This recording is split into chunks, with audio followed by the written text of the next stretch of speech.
On the news, President Buhari receives certificate of incorporation for NNPC.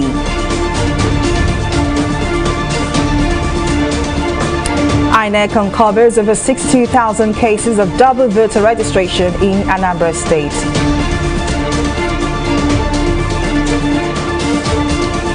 And court fixes dates to deliver judgment in 2.1 billion naira fraud case against MENA.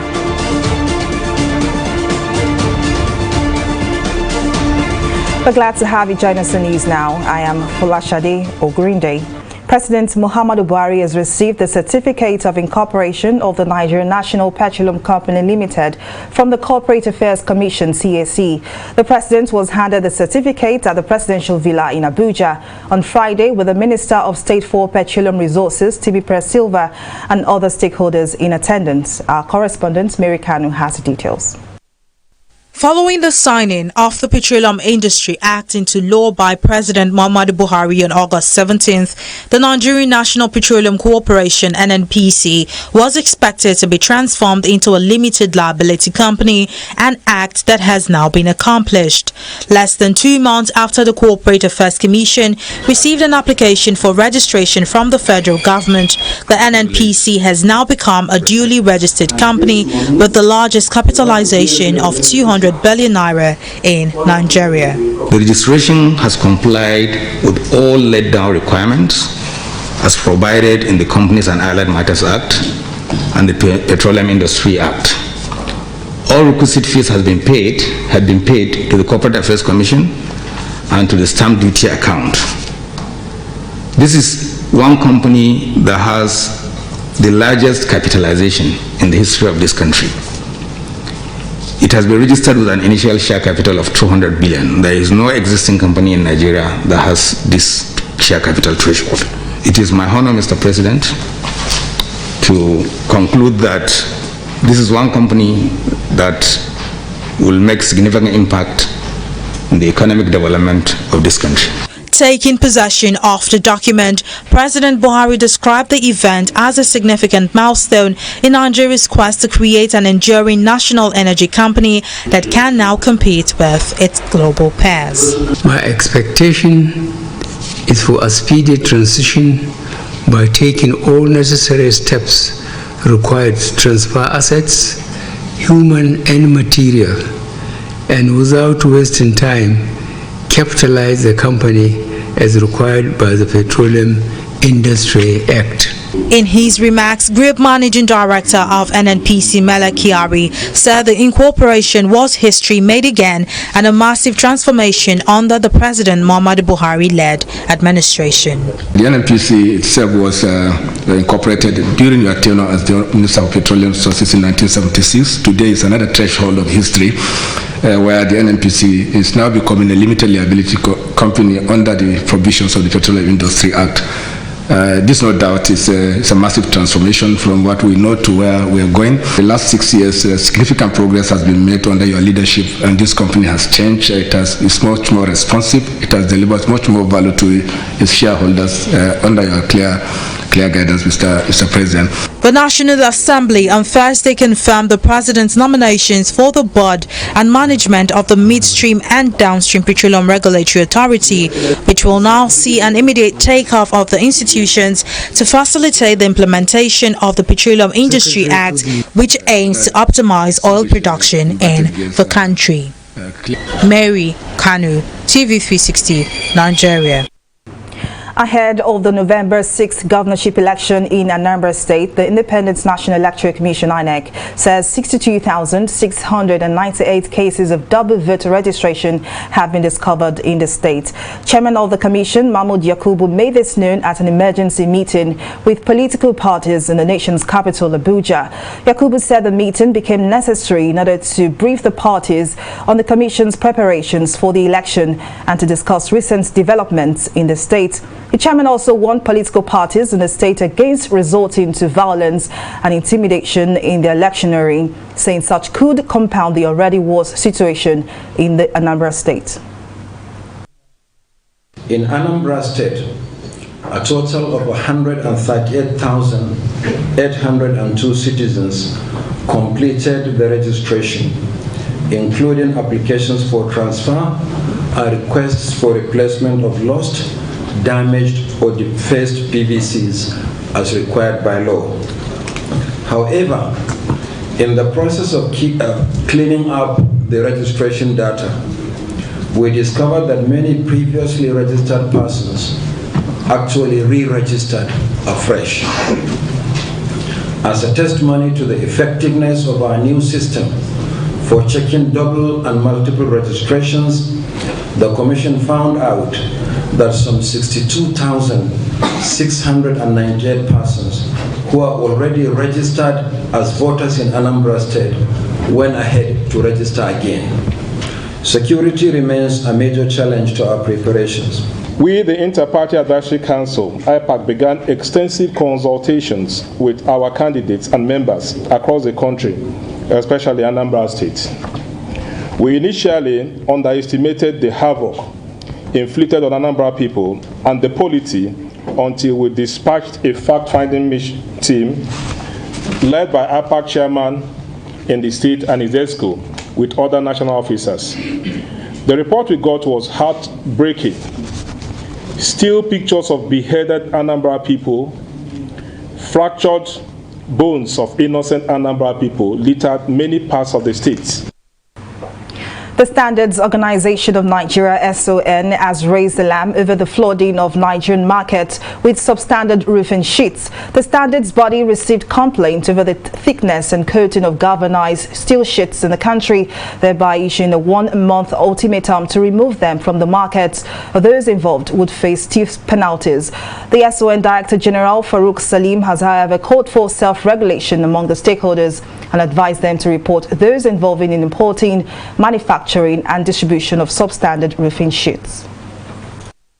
Our organization was going to go tough on all substandard products, peddlers, dealers and producers. Yeah. We haven't shut down anybody because we gave a moratorium right now. Yeah. In 3 months' time, we will go again and do our investigations, and everybody found doing such sharp practices will be dealt with.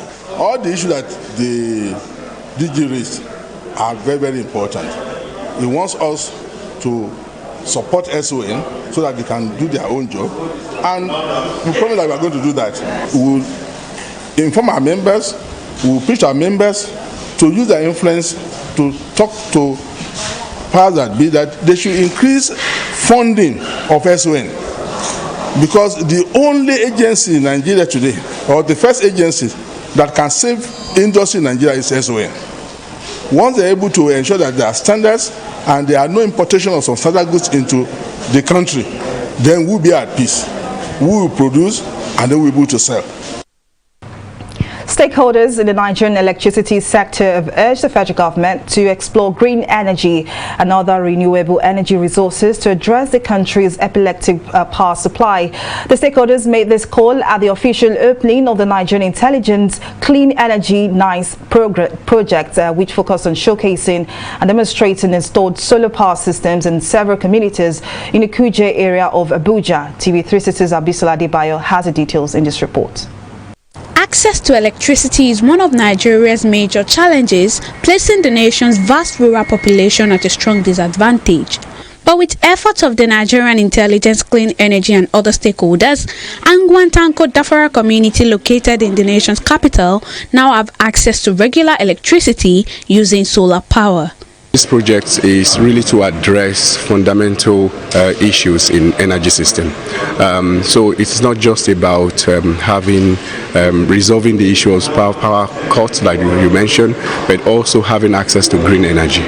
So what this project is about is really giving access to people that don't currently have access to energy, and we do that using renewable. And we're not just stopping at that. We have intelligence system that is able to integrate both renewable and non-renewable energy, and we're able to then connect with people within the community and make efficient use of available resources. While projects such as these are most times cost intensive, the solar panel works in such a way that end users in these rural communities only have to pay using peer-to-peer system. This cost is not directly passed to the end user. The end user basically just pays for the power that they use. So what we plan to do with the peer-to-peer system is to make it simpler and easier to get power to the end users. The school has a very high usage and it's really right next to the community. So if the school is investing in a massive solar panel, for example, we can give off any excess solar to the nearby community. So community doesn't have to invest any big amount of money to have the renewable and reliable 24/7 power. So when the school is having solar panels and they are generating excess of solar, we can give it to the community and then the community will pay a fee per energy they are using. Residents of the community expressed gratitude to the various stakeholders involved in the project, adding that the project has improved their livelihood. They asked us to give them a building that has proximity to the community so that this power project will span not only in the school, it will also affect the communities. At the moment, the examination hall of like 1,000 capacity was selected, and now at the moment we have the power. In fact, the project is completed. In fact, when they came and we saw them doing this, we are very, very happy to see this. And in fact, the community here are very, very happy about this very project, because the project has really changed the lifestyle of people living in the community. Angwantanko Dafara community is one of many rural communities in the country whose electricity challenges may have been solved, but a huge number of Nigerians still do not have access to power. Abisola Adebayo, TV360 News. A federal high court in Abuja has fixed November 8 to deliver judgment in the alleged 2.1 billion naira fraud case filed against former chairman of the pension reformed tax team, Abdurrashid Maina. At the court session on Friday, Maina's counsel, Anayo Adibe, had prayed the court to give the defense more time to file their final written addresses, but the EFCC's lawyer, Farouk Abdullah, opposed the call for an adjournment. Delivering a short ruling, Okon Abang, the presiding judge, ordered Abdullah to adopt his final written address, adding that Maina's counsel only adopted the legal strategy to further delay the trial. The Economic and Financial Crimes Commission, EFCC, had in 2019 arraigned Maina, but he pleaded not guilty to a 12-count charge of money laundering to the tune of 2 billion naira. To meet the challenge of public health care for more Nigerians, Lions Club International, in partnership with the management of Lagos University Teaching Hospital LUTH, has commissioned a 32-bed dialysis center and renal institute. The facility was established to honor the past district governor of the Lions Club International, late Isaac Olushola Dada, long-time dream in building a quality health system. Our correspondent, Mojisola Matomi, has the details. More than 25 million Nigerians are living with chronic kidney disease, with over 80% of dialysis patients dying due to poor facilities and high cost of treatment. To this end, the Lions Club International has established this new state-of-art dialysis center at the Lagos State Teaching Hospital to improve healthcare delivery to Nigeria's rising kidney patients. At the commissioning held in Lagos, the district governor of the club, Fortune Wagbatoma, says the organization will not only help in building more and equipped health facilities, but will bring an end to medical tourism. In the last 2 years, this will be the third renal facility being handed over by Lions of our district for public use. Each of these facilities are fully equipped with cutting-edge technology to guarantee positive outcomes to most patients. We recognize that existing public health institutions like LUTH needs to be supported to cope with astronomically high patient traffic, and that speaks for our decision to site each of these facilities in existing government hospitals. It equally assures us that it will be put to the benefit of the larger society. Commending the efforts of the Lions Club, speakers at the project commissioning say the kind gesture is very remarkable and worthy of emulation. There can be no doubt that this project would not have seen the light of day but for the determination of the club to bequeath this legacy in memory of Chief Dada.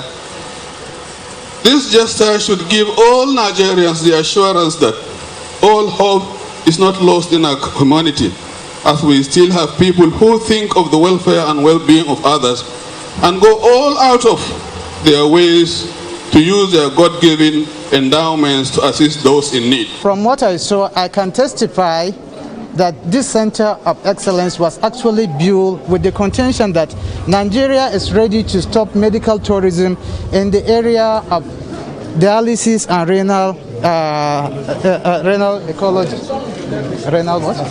renal pathology, because I have seen the state-of-the-art equipment, the facilities. They are what we are seeing all over the world. I mean, the standard is so marvelous, and I think we are ready. And I commend the administration of the present CMD, the Lion Club International, and all other stakeholders and partners for building this edifice. Thank you. The newly commissioned Lion Isaac Olushola Dada Dialysis Center and Renal Institute have been described as the largest dialysis center and nephrology institute in the West Africa region. Mojisola Matomi, TV360, Lagos. We'll take a break here, but still to come, Sierra Leone abolishes death penalty. Details of the story and more right after this break.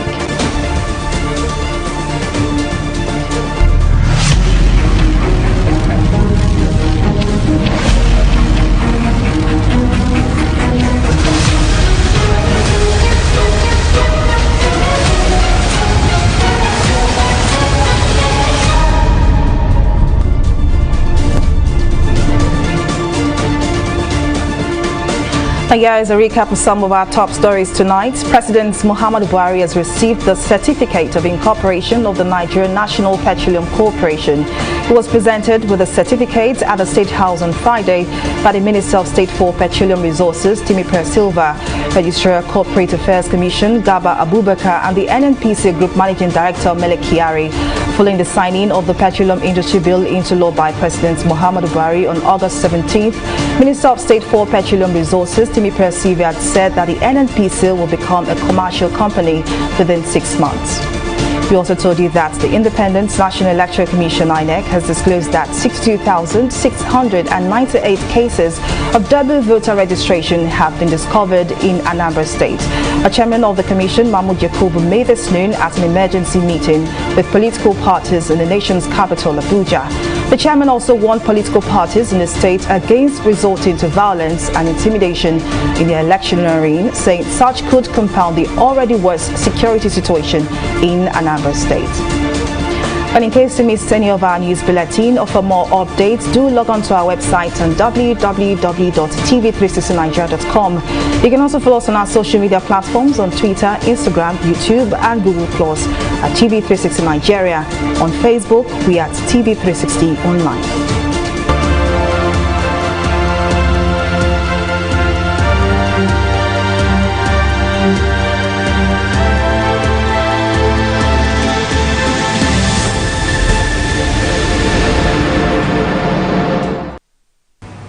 French ambassador to Nigeria, Jerome Pasquale, has announced the lifting of entry restrictions into France. The ambassador disclosed this in Abuja during his country's delivery of over 500,000 doses of AstraZeneca vaccines to Nigeria. The ambassador also lauded the federal government for its proactive measures in tackling the COVID-19 virus. For several weeks now, the borders are fully open for Nigerians who are fully vaccinated. So if you have a proof of vaccination, as it is said, you can go to France. You do not need to have a COVID test before boarding the plane. You do not need to have quarantine when you are in France. And you can, with your certificate from Nigeria, you can get the sanitary pass, which is required in some places to enter restaurants, museums, and so on. So it is quite easy. And of course, those regulations apply to Nigerian nationals as to French nationals or any other nationalities, because we know very well that the virus doesn't make difference according to the nationality. This is why we are happy to contribute today to this program of vaccination here in Nigeria, which is going pretty well, I understand, but it needs to be developed, and really I can only join what has been said about encouraging everyone here to be vaccinated. These vaccines were received in Nigeria on Monday, the 4th of October 2021. It is indeed gratifying to say that France has not only been a dependable developmental ally to Nigeria, but has been quite brotherly in all ramifications. The donation of over 500,000 doses of AstraZeneca to Nigeria is a demonstration of France's confidence in Nigeria's ability to work not only as a partner, but also a very critical ally when it comes to the global fight against the COVID-19 pandemic. We'll take a breather here and return with more stories and business. To stay with us.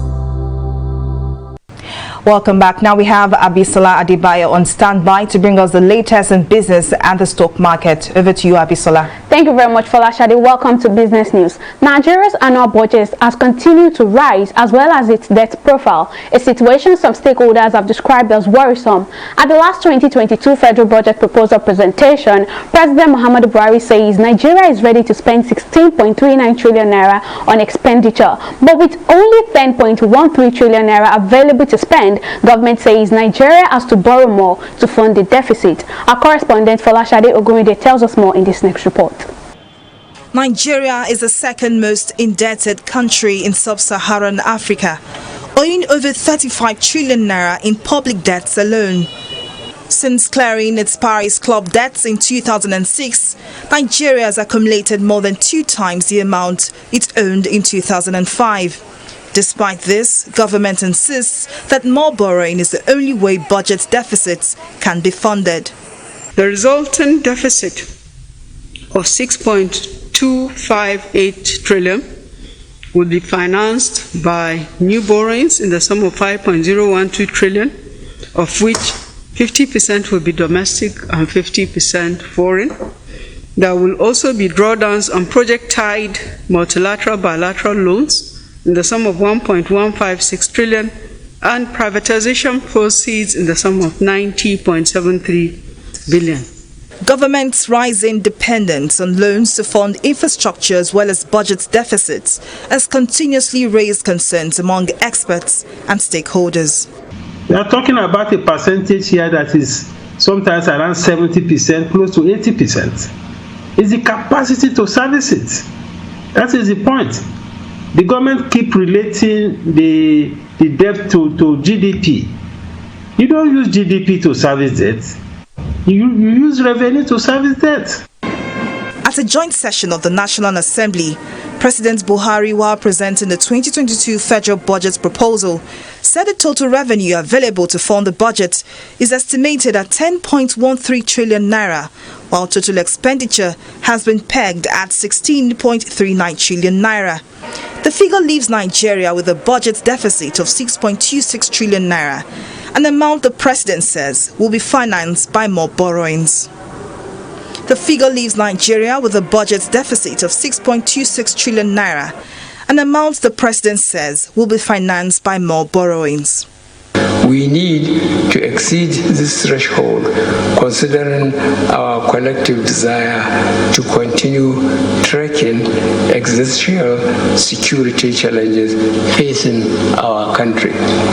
We plan to finance the deficit mainly by new borrowings, totaling 5.01 trillion naira, 90.73 billion naira for privatization proceeds and 1.16 trillion naira drawdowns on loans secured for social development projects.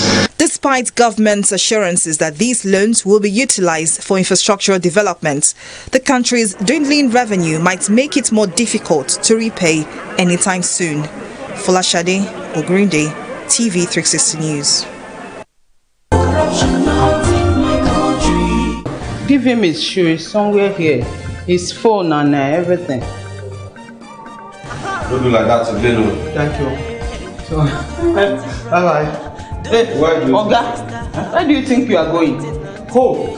You never shake body. You never shake body. Shake body, see? You never shake body. Never shake body. I don't get combo for my body. You go take for here. Sit down there. What's this man still doing here? They say I do shake body. I shake body, I shake body. They say I do this. And I say I don't get color. You are asking for money. Sorry, ma'am. Asking for money to bail a suspect is an act of corruption. Both of you will be punished. Corruption is not allowed within the force. Remember, police is your friend. Giving and taking bribe is wrong. Corruption, not in my country. Stop corruption now. Corruption not in my country.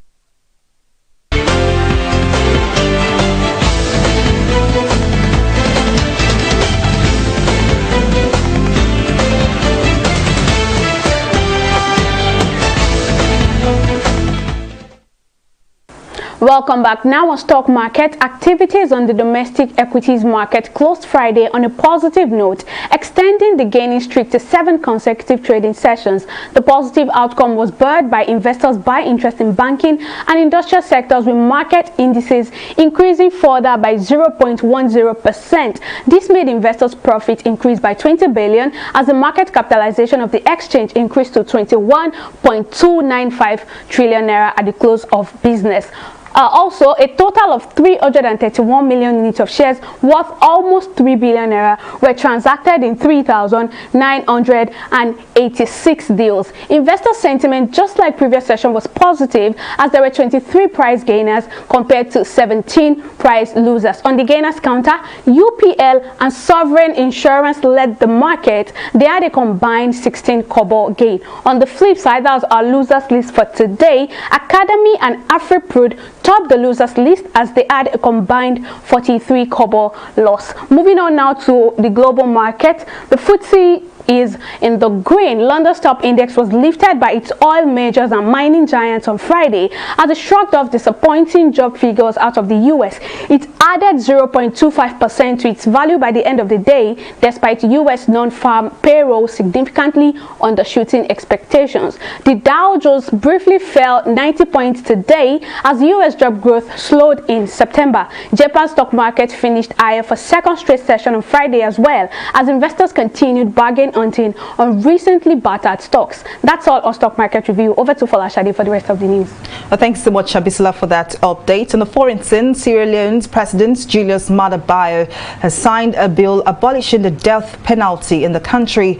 The move makes Sierra Leone the latest African state to ban the capital punishment. The bill was signed by President Julius Maada Bio during a ceremony in the capital Freetown after lawmakers approved the text in July. Sierra Leone, which is still recovering after decades of civil war, has frequently come under fire for rights groups for keeping capital punishment on the books. Sierra Leone joins a growing number of African countries that have outlawed the death penalty, with Chad abolishing the punishment last year. Well, up next is Entertainment Report on News Now.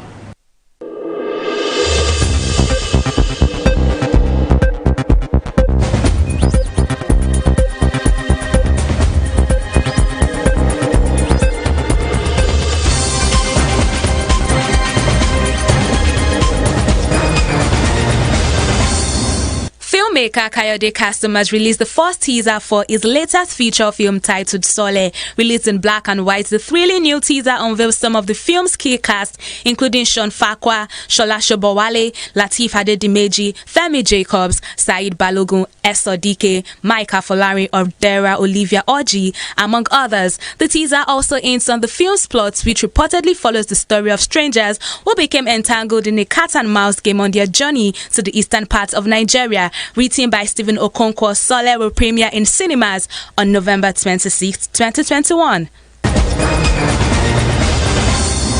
Tani, who previously blessed us with Moslado, which was part of a highly successful album Wonderland, is determined to remind music lovers yet again of her music power as she hits the studio for a remake of the single in 4 different versions. The newly created project features a DJ 6-7 even Amapiano remix and a Moslado refix with Fuse. The compilation is a project starting to blow the minds of everyone and reiterates the fact that Tani is a super talent. Evangelist Mike Abayomi Bamiloye and his wife Gloria celebrate their 33rd wedding anniversary today. The 61-year-old took to his Instagram page to share a beautiful picture of himself and his wife with the inscription, "Just married 33 years ago. Happy wedding anniversary to the Bamiloyes." And that is all that we have for you on the entertainment segment of News Now.